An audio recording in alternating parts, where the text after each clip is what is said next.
Dragi moji, dobrodošli na novi video.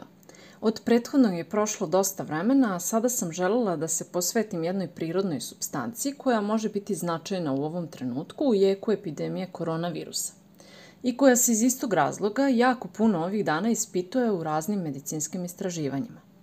U pitanju je kvercetin. Kvercetin je flavonoid i antioksidans koji se nalazi u voću, povrću, žitaricama, čaju i vinu.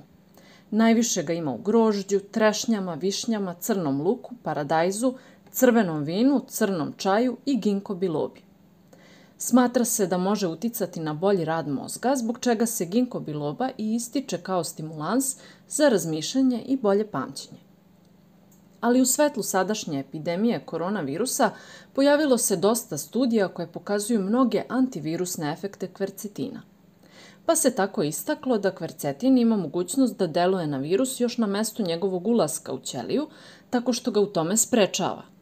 Zatim, kod virusnih čestica koje su i uspele da se domognu ćelije, kvercetin onemogućava njihovo umnožavanje, a takođe sprečava i stvaranje virusnih proteina kojim virus postiže svoje patogene efekte.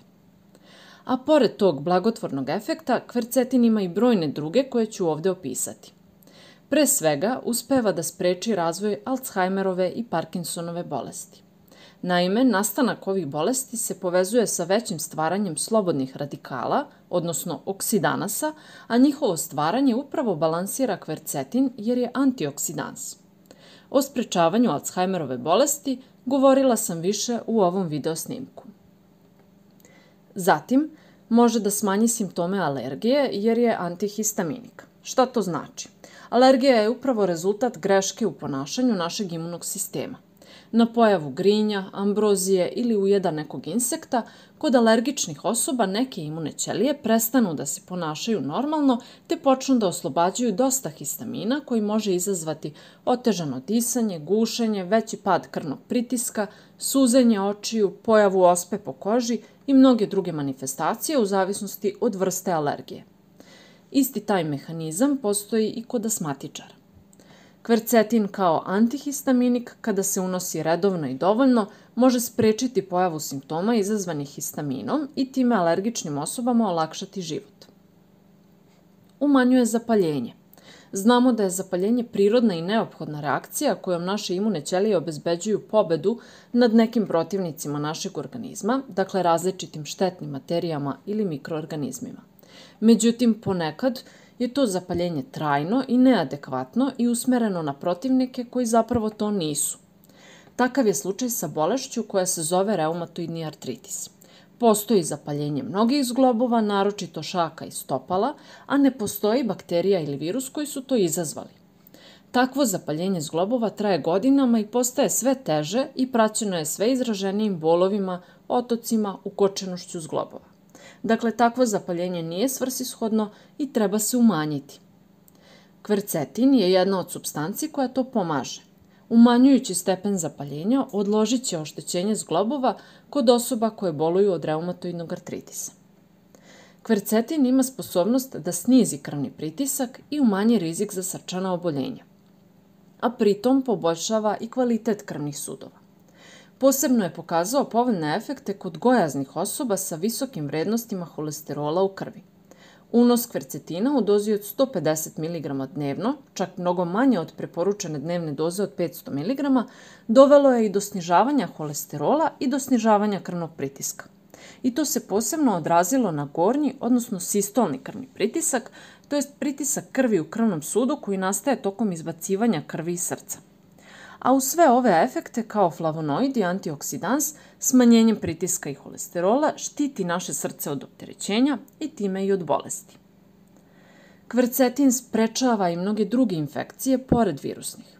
Naročito se to odnosi na crevne i respiratorne bakterijske infekcije, ali i urinarne i infekcije kože. Kao antioksidans, štiteći ćelije od oštećenja od strane slobodnih radikala, štiti i njihovu DNK, a time smanjuje rizik od nastanka karcinoma.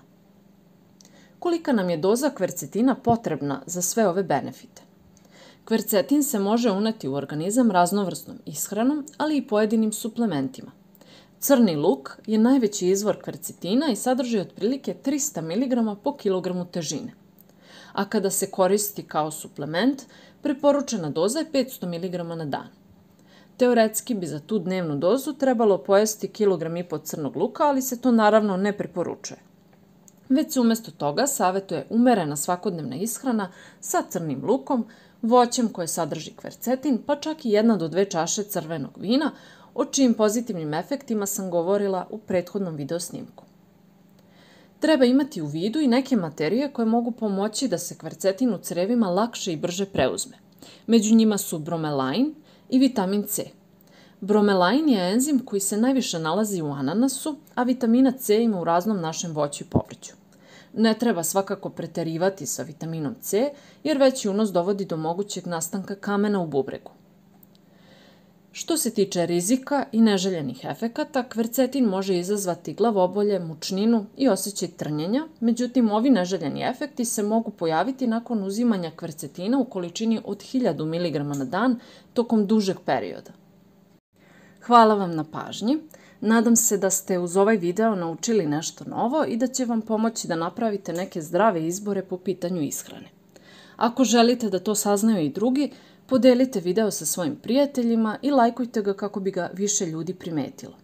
Za praćenje mojih novih video snimaka pratite me klikom na subscribe i na zvonce ukoliko to već niste uradili. Želim vam prijatan dan i vidimo se uskoro u novom video snimku o zdravlju. Pozdrav!